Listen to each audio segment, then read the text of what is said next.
Hello and welcome. I'm Exelite and this is my channel. Today we have something exciting to talk about. The Poltergeist house is for sale.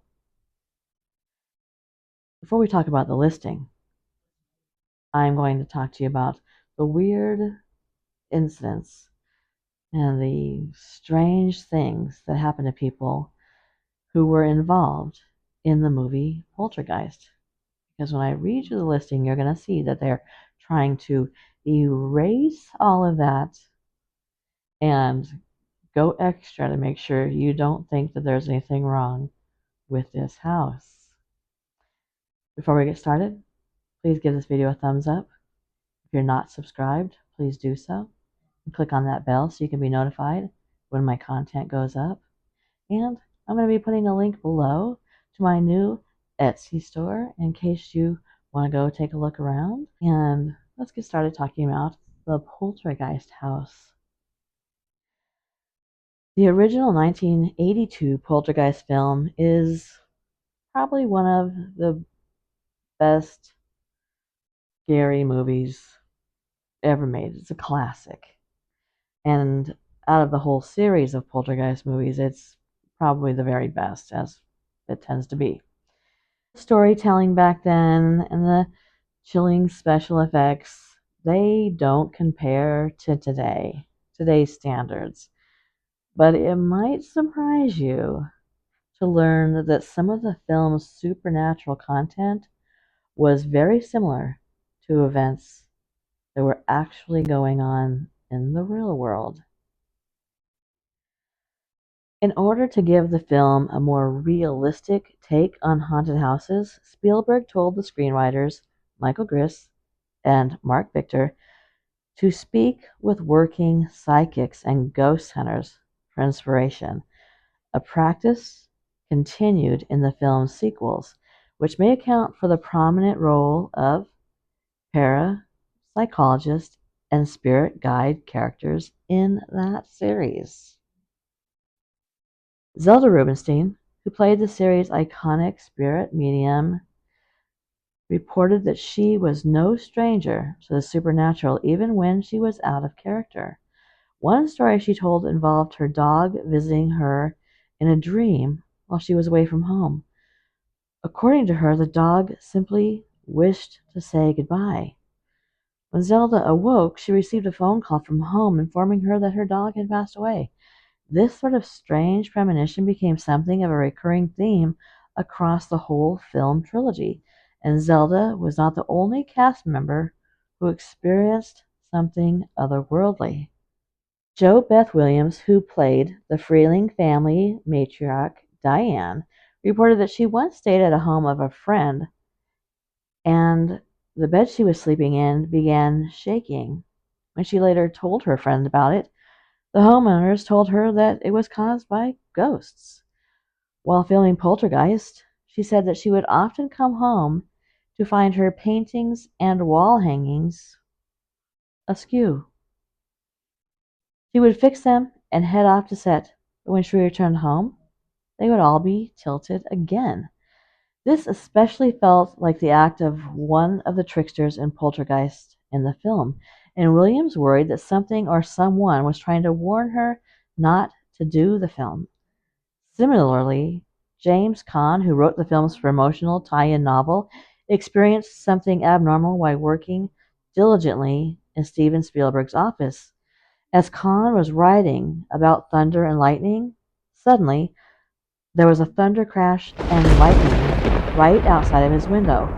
The lights flickered, and the back of the air conditioning unit burst off and slammed into Caan's back. After a few minutes, the lights flickered again, and all the video games in the office started playing.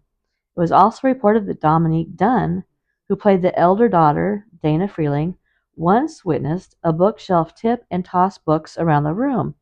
Now, compared to the tragedy that came upon Dunn later, that seems barely significant. Dominique's boyfriend, John Sweeney, was the kind of person who was quick to anger and get violent. Reportedly, not the sort of person that friends or acquaintances ever wanted to agitate. One account suggests that after the success of Poltergeist, a fan came up to Dominique on the street and gave her a compliment, which enraged Sweeney to the point that he began beating the fan. Sweeney's rage and violent behavior escalated until Sweeney began abusing Dominique. Dunn rightfully decided to dump Sweeney, but Sweeney was obsessed with her and he refused to leave so easily. Sweeney was a restaurant chef, so he decided that he could win Dominique back with a gift, and the gift was carved in Dominique's likeness in chocolate. Dominique rejected him again and turned him away, which led to an argument in front of Dunn's house. Dominique had been rehearsing lines with actor David Packer when Sweeney had arrived, and fearful of a violent confrontation, Packer, being real brave, opted to try and drown out the noises that they were making by arguing, so he began playing on full blast the Poltergeist soundtrack. When he began to hear Dominique scream as though had been attacked, he called a friend to warn him that if he died, it was because of Sweeney, who committed the crime. Packer then called the police, who chastised him for failing to intervene. While Packer was inside, Sweeney had grabbed Dominique by the throat, dragged her to the side of the house, and choked her until she was unconscious. When the police finally arrived, Sweeney held up his hands and led them to Dominique's body, which he proceeded to lay down next to. Though Dominique was still technically alive, the hospital pronounced her legally dead. And an interesting side note is that Dominique Dunn's father was a very famous reporter who happened to cover the O.J. Simpson trial. The brutal and senseless murder of Dominique was the starting point for rumors that Poltergeist was cursed. These rumors failed to deter the film's writers from signing on for a sequel, though production was far from smooth sailing. Things slowed down to a dead halt when a malfunctioning creature known as the Vomit Monster continually failed to work, causing actor Craig T. Nelson, who, by the way, grew up in my hometown, side note, to pretend to throw up a disgusting practical effect for over 10 hours. When director Brian Gibson finally decided he had gotten the shot, the cast and crew went home for the day. The next morning, they discovered that something had damaged the film, rendering it completely unusable, meaning that they would have to endure the whole ordeal again. This was not the worst problem on set, though. The film's finale was set in a cave, and the constructed set was small and uncomfortable, causing the actors to scratch their heads and lighting rings to tip over. When Nelson complained about the eerie and unsettling vibe in the cave set, actor and experienced shaman Will Sampson inspected the set for negative energy, deciding that it was coming from the prop skeletons. This was when the cast learned that some of the, quote, prop skeletons were actually human remains that had been used to deepen the film's realism. Sampson asked if he could exercise the set, and after being given permission, Nelson reported that the production issues immediately stopped. But death hung over the production in other ways. Julian Beck, who played the film's antagonist, Kane, was dying of colon cancer while filming the movie, and aware of that fact, his frightening performance seemed to conjure up feelings of dread that the cast and crew found extremely unsettling. Shortly after production wrapped, Beck passed away. In another tragic circumstance, Will Sampson later died due to complications during a heart and lung transplant. Craig T. Nelson visited Sampson's grave and recalled an uncanny moment when the oppressive drone of cicadas in the trees suddenly came to a stop as Nelson spoke aloud to his deceased friend. Then the young star, Heather O'Rourke, who played Carol Ann Freeling, said that she wasn't feeling well and came down with a mystery illness, something that would lead to her own death. The third Poltergeist movie had hardly anyone wanting to return. Zelda did come back, and Heather had been diagnosed finally with Crohn's disease, and she came back. But nobody else wanted to come back because they heard that there was going to be an underwater catapult, and they knew that this movie had death following it. The film was also set and produced in Chicago's John Hancock Tower, which was no stranger to death because over 100 builders had died during its construction.